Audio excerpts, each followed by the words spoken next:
welcome to my YouTube channel. My name is Ify and this is Ify's Beats. So this is sort of like a part 2 or part 1, I don't know, it depends on how I post it, of our UK versus Canada videos. So if you've seen the UK versus Canada video, depending on how you came across my videos, we were comparing immigration or Japan to either UK or Canada, which one is better, which one will suit you better depending on your needs and wants. And we mentioned that Canada has a better pathway to settlement than the UK.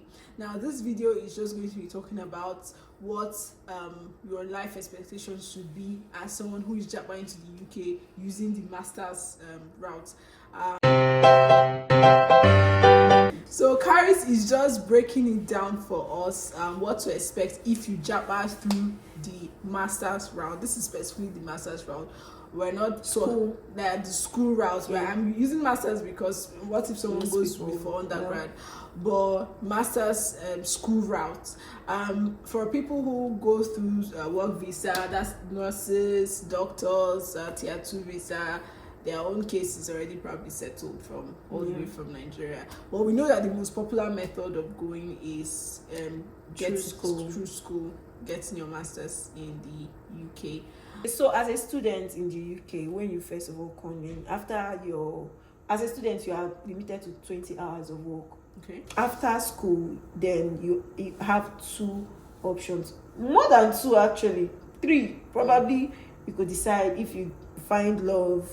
If you find love, yes, then you could get married to someone that has indefinite leave to remain, someone that has work visa, somebody that has that is a citizen. You get the gist in the marriage pathway, then you become a dependent and get your visa.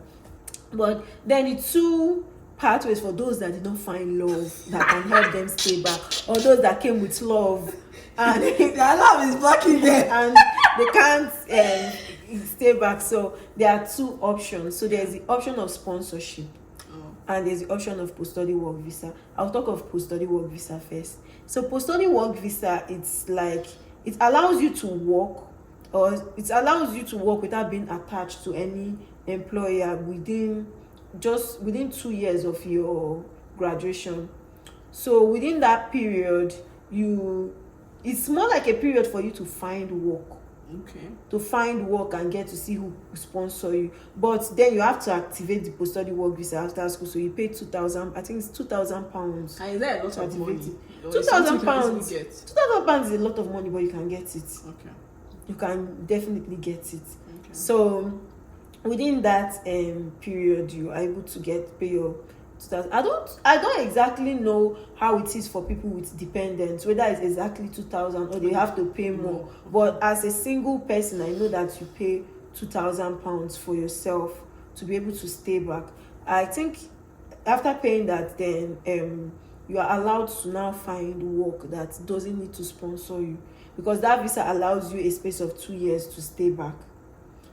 Let me first reiterate that your school year does not count towards your indefinite leave to remain, which is similar to permanent residency here. It doesn't count. Okay. And also your post-study work visa period, that 2 years does not count. So it's 3 years that does not count towards your permanent stay in the UK. Okay. So within that 2 years, you are allowed to work. You are not attached to any employer. You can change work back to back. But the main goal for you will be finding somebody that will sponsor you, because the way time goes, before you know it's the end of the second year, or you are already in the second year towards the end, and then you are desperate for who to sponsor you to stay back. Or then you now have to start thinking of whether going back to school in order to be able to stay within the country. Because you can't stay illegally. Something has to keep you. So it's either work or school, and you've already exhausted your post-study work visa option. Okay, before you say something else, so to get it clear, after that 2 years where you've paid £2,000 as a single person for post-study work visa, you are not entitled to pay another £2,000. No, you can't renew it though. Okay, so non-renewable. Once your 2 years finish, you pack your load and go, if you have not gotten a work that keeps you back. But if you escaped sponsorship that first time you finish school, you still have to jam it, even if you pay It only 2,000. delays it. It just okay. Just delay. It gives you longer time to find job, because it's not like easy finding job immediately after school. But then the good side of going through that pathway is that for most people, not for most people, like I've heard cases of people that went through the post-study work visa pathway, and then they decided to work with a company that will not sponsor them. That's the easiest pathway. That's the easiest route to work in your line of your field. Now, like most people that want to sponsor you, most people that sponsor are mostly like maybe tech, healthcare mainly. Healthcare is just like the main thing. Support workers, care workers, like they are the main people that sponsor. But if you want to work in your field, for instance, somebody that did project management in masters or other fields, now you can actually apply during your post-study work visa. It allows you to apply to those companies and work with them without them sponsoring you. So maybe if they say they are not sponsoring, you are like, okay, let me work, let me see, let me gather experience that I can actually use to find another job. Okay. It could be, you can use it as that way, like getting 1 year experience that you can use to find another job. Probably if you have UK experience, you might be lucky enough to find who will sponsor you. Another thing is, the one I know of where somebody have actually worked in a company and then without sponsorship accepted the offer without sponsorship and integrated very, very well. Now, if you work in a company, sometimes they might find you indispensable.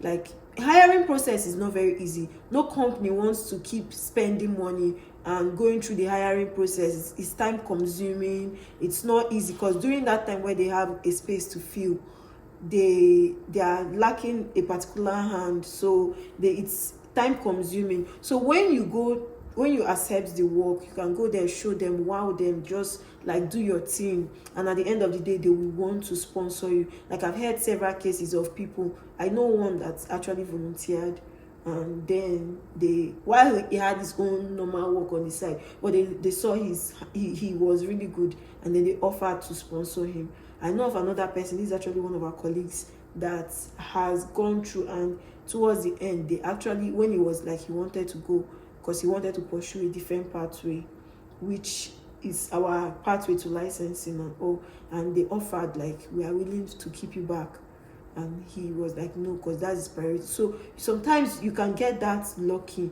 You can just decide to take a chance if you want to work in your own pathway.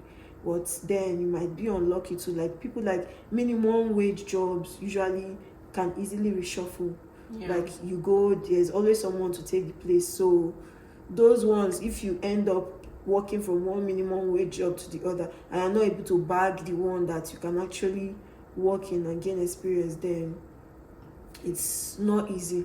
So during that post-study work visa is a time where you, left to me, if I was to go through that pathway, I'll go through the parts of working in my own field, and at least, even if they don't get up, at least gather experience to work in, apply for some other job places. But if I'm lucky, they might want me to stay back, which could be the case, especially because this is your first time, you are just finishing this course, you're integrating into this field, so your knowledge and everything comes from that. And if you are somebody that aims to actually put in your work, like aim not to be just a mediocre, why would they want to let you go? So that's the advantage. So if I was to go through that pathway, that's what I would do. I will not spend my post-study work visa doing a job that I will not enjoy, that I really do not want to sponsor me. I'll use it to do a work that I want to sponsor me. So I will see if the possibilities of me getting it. So it towards the end, except I get desperate, then I'll wait to the end for me to be desperate before I go for all those ones that I know that can sponsor me and I will be unhappy working. Okay. Yeah. So the second pathway is actually the sponsor, because the first one was marriage. Oh yeah. That's true. The third pathway is the sponsorship pathway now. So the sponsorship pathway, you need a job to sponsor you, and this job has to like be willing to, they have to pay a certain amount to sponsor you. And I'm not so certain of the amount before. I'm not so certain of the amount. I think it's about £1,000 or so thereabout. I'm not sure. I've only heard someone say it's about £1,000. I'm not an employer, and I don't know anyone that employs people, but I'm not close to any employer or anything to say for certain. But I've heard it's about £1,000. So this job has to sponsor you, and the plus side about sponsorship is that it counts towards your indefinite leave to remain. That is your permanent residency. But that of your school year, your 2 years post-study work visa doesn't. Okay. So it's just 3 years that does not count towards your permanent stay. But the moment you get your sponsorship and the work sponsors you, it starts counting towards your permanent stay. And if you stay 5 years on a work visa, you are eligible for an indefinite leave to remain, which is a permanent residency. And as I've heard, I'm not so sure of that part, that 1 year after, you are qualified to get your citizenship. That's what I've heard. But the sponsorship stuff that we're talking about, so when they sponsor you, start counting. Now there are different jobs that can sponsor you, but it is very, very hard to get sponsorship. It is very, very, very, very difficult to get sponsorship. Most jobs don't want to sponsor you, because then it's like taking a chance on someone, and if they come in and they are mediocre, they're not that good and all of that, you sponsor them. So most people, that's why the good option of going there and let them see you under a post-study work visa, and then they can sponsor you. But the problem is, once you have accepted a sponsorship, now before we get to accepting the sponsorship, most of the jobs that are willing to sponsor you are healthcare related. Most of the jobs that can easily sponsor you, care job, support work, care and support, healthcare related, those are mostly. I heard tech. There's a pathway through tech. I'm speaking on that because I actually have a friend who is there through the tech process. I don't know how it works, but he's there using the tier 2 visa. He's actually doing very fine for himself. So for the people in tech, there's a direct pathway. Sponsor. So tech is also another pathway that you can get sponsorship. But other occupations, like other fields, it's not so easy. It's not so easy, especially when you haven't worked with them before. So it's not easy. So most people they accept support, because mostly as a student, it's kind of the easiest work to do.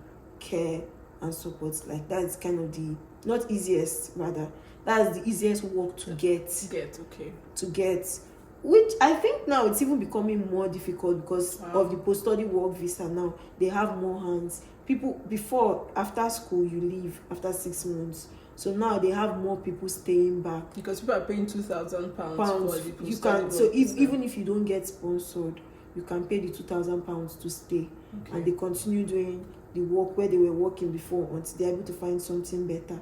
Or some people are even just doing that. So it's not easy as before. Like once you just come, there's available, because they are looking for people. Now they have people actually staying back. So it's not that easy to get. Even housing too, it's not even more of a problem too, because it's not that easy to get a house now, because like I said, it's small, and now people are not living as they used to. So you have people retaining their houses that they were staying before, and then coming in. It's not easy for students to get accommodation. But back to the job thing. So mostly it's support and care that are willing to sponsor, which I can't say that it's not a very easy job. It's not easy. It's not easy. It's not an easy job. I can't go so deep into the details of the work, but it depends on where you are working. It depends on if you are doing care or support. Both of them are kind of care, but support is kind of, there's a slight difference. Support, now you support based on the capacity of what the person needs, but care, you have to provide all round care most of the time. Like that's how I understand the difference to be. So those are mostly the occupations that easily sponsor. And you coming into the country, you actually want to work in your field. Like, it's something that there's a reason why you actually did this course. You could, even if the main aim is to leave the country, but there's a reason you chose, you accepted, you searched for this particular course and you went for it. So there's always that wish, that desire to work in the field and end up working in support or care, and that is not exactly what you desire. So but those are the easiest pathway to sponsorship. So those are the companies that healthcare generally sponsor. So you're tying yourself down and you've gotten this job. Now you cannot, when you're on a sponsorship on a healthcare visa, you can work only in healthcare.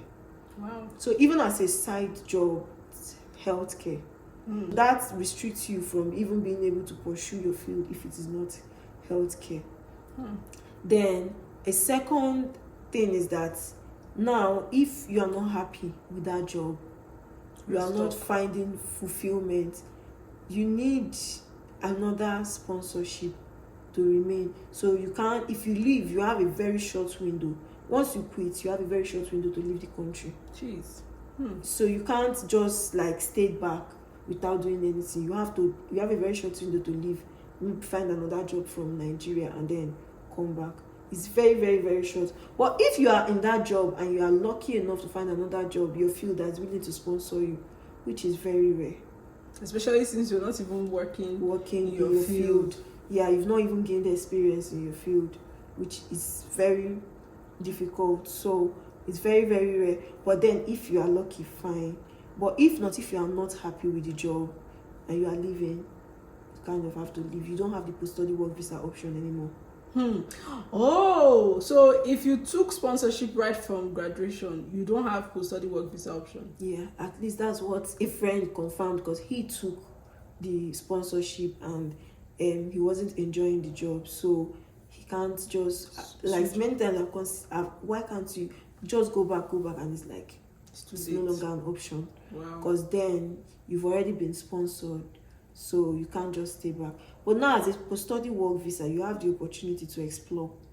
Try this, try that, try this. When you find the one you like within that 2 years, you stay back, you can consider being sponsored. But when you are sponsored, I think it cancels the option of post-study work visa for you. So after that, if you are not happy, and being tied to it, there's something about being tied to a job.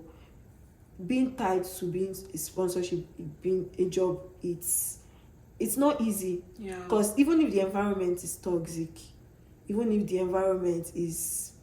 nobody wants to be in an environment that is toxic. Even if the work is not giving you fulfillment and that's the reason you want to leave, you have to think a lot about going back to where you came from. But then if it's a job that you are really enjoying and you are happy with it, fine. If it's healthcare as a doctor, it's very, very easy, because doctors are hot cakes, you are wanted. Yeah. So you find somewhere. If it's support, you are willing to jump from one support to the other, you will most likely find. I don't know how easy it is now, because like I said, more people are staying back and more people are staying back, and it's mostly in this line of work. So the pathway to settlement in the UK, it's not easy. It's not straightforward. It's not easy. So if I was to advise anybody, I would advise go through the post-study work visa, then consider support work, because I think the main issue is the sponsorship thing. If the sponsorship clause wasn't so restringent, if it wasn't so restringent, it would have been easier. So left to me, I will choose the pathway. It's the one that is easier for me to stay back than the one that is easier for me to live in. Because at the end of the day, it's the long-term goal you are looking at. If you are not able to stay back towards that end, you are not even in a job that you are settled in, you won't be happy. You won't be happy if you are not able to work in, like, imagine paying so much money to go to school and not being able to exercise that, to enjoy the certificate, like to exercise that, and I have an option. Even if it's not even if you decide you don't want to work, but let it be my choice. Let it be an option. Yeah. So that's the difference. I will find it easier to adapt to what weather conditions. I'll stay at home. I'll wear jackets. I'll layer up. You understand? Yeah. But let my stay here be solid. Yeah. Let me have more peace of mind. Yeah. Okay, so basically to wrap up all we've said about your pathway to settlement, going through the most popular route, which is masters in the UK, which is very fast also, excuse me, is number one, you can either try to find love and get married afterwards. And we all know that is a Herculean task. Especially when you come with love. And if you go with love, you have blocked it to love with divorce, love Says with you leave love. Number two is basically you have to find sponsorship. So you have two options. Either you activate your post-study work visa by yourself, then find sponsorship at the end of this. 2 years. At the end of 2 years, knowing that the 2 years is not renewable, you cannot try to activate it again. Or you find sponsorship from the get-go as soon as you graduate. Find sponsorship. And the main problem here is getting sponsorship in other fields aside healthcare is very, very difficult. The most popular one is healthcare and tech. Yeah. And for people who are not licensed professionals like medical doctors or nurses, your option is support worker or care worker. In terms of healthcare. For tech, I'm sure they have way more options. So, but you have to stay for 5 years to get your IDR, which is indefinite leave to remain. So basically, we've established all that. And the main problem with that is in that support or care job, you are tied. You might feel stuck if it's not something you enjoy. And even jumping from one care, regardless of the work. Yeah. But it's easier to jump as a professional. Yeah. And even if you are able to jump, you are still in the same field. You are not even we all know, even in Nigeria, when you are free and working out of your own volition, you can get tired of a job and you want to quit. But because you're under sponsorship, you need another sponsorship to jump. Exactly. Which is not easy which is not easy to jump from one job to the other if you're not a professional. Yeah. And not all support and care work companies sponsor. Okay. So that's lots of information. So basically what we've heard today is that it's not easy staying back in the UK. It's a lot of struggle. People have stayed for years. Yeah. To Canada. In comparison to Canada. People have stayed for years and they've still not figured things out. I even heard that people are now moving from UK to Australia and other European countries, trying to enter I think what's this country, Northern Ireland, and I'm not sure the details, but people are leaving UK because it's not so easy to stay back afterwards. So I hope this video has been very informative for you. So if you are planning to just wake up and japa, which is very common because people are tired, and when you wake up and you see that new dispensation meme of Shola Shobowale holding that wine glass, your brain will start turning. You say, hey God, hey God. You have to really consider like long-term living, long-term and then short-term, long-term, short-term, staying back and all. That is the information I believe we have. We are not immigrants. What's it called? Immigration lawyers. We are not licensed. We are talking from personal experiences. Carrie has just told us from her personal experience. So I hope it helps you make an informed decision. So if you're someone planning that, I'll just go to UK, I'll struggle and complete my school fees, because that's what a lot of people do. Pay half school fees, hope and try to complete it after working, and then still try to figure out how to stay back. Know that it's a lot of work. Don't go to the UK heavily deluded. That's one thing. Another thing you can try to do is maybe to have the information. That's the first thing. What I would advise people now, after hearing all you've said, would be, why not go to the UK? then especially if you're not a professional, because one thing is express entry in Canada is very advantageous for people who are already professionals or have a master's degree. So if you don't have a master's at all, you're going to UK for masters. After your masters, you can use that to try to pursue the express entry in Canada. Then you can maybe pay some money, activate your post-study work permits, use that 2 years to pursue permanent residency in Canada. So by the time that is wrapping up, if nobody has sponsored you, then you have the second option. So it will be similar to what you've done, but unlike you who already had a PR, by the time you were there, you will be pursuing it using your 2 years. So that would be, to me, that would be a very informed decision making. That's what I advise anyone to do, because at the end of the day, when you leave immigrate, your goal is to be settled and stay and know that you can go to any place you want to go to. You don't want to spend 10 years still running away from immigration. No, so while we will not say like relocating up and down, like coming from UK after moving to Nigeria to UK, then you have integrated and settled, you are okay, you will not start pushing another pathway to come here. I will not say it's easy. So let's not be inconsiderate and say just do it. It's not easy. Even me self, that I even had my PR, it was a very, very hard. It wasn't easy. Like I said, I had reasons to stay back. It wasn't even easy coming here, even if I did not have the reason. Adapting, starting afresh, like moving, packing out. Like there's also the cultural difference. UK and Canada. Canadians and UK also have different culture, just the same way we Nigerians have a different culture. So it's not easy, but you already made the difficult choice of leaving Nigeria, which is your comfort zone. Your comfort zone, regardless of how difficult it is living there, it's your comfort zone. So you will be able to survive, you'll be able to move anywhere, you'll be able to do anything, like you'll be able to cope anywhere. So if your decision is to go through the 5 years and rough it through, highest you go back to school, that's all right. If you are so in love with, you can really be in love with UK, but just not be blindsided. Don't go there and say, I never knew this, I never knew that. It's being able to make informed decision. That's just the best. So at least from the start of your school, you're already planning towards the end. That's honestly why I wanted to make this video, to help people make really informed decisions. And even while we've said all this, Canada and UK, they are not the only countries in the world. As I always say, they did not bury your placenta anywhere aside Nigeria. Australia is there. Australia is there. Come to think of it, why don't you think we should pursue Australia?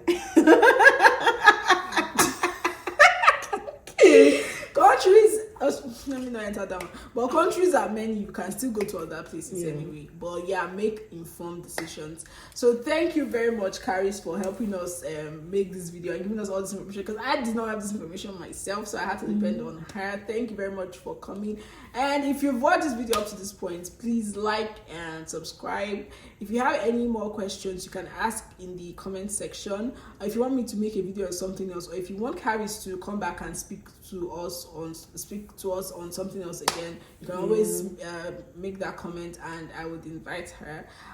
What else? Thank you very much. Like and subscribe, and we really appreciate you for watching this video up to this point. See you in another video.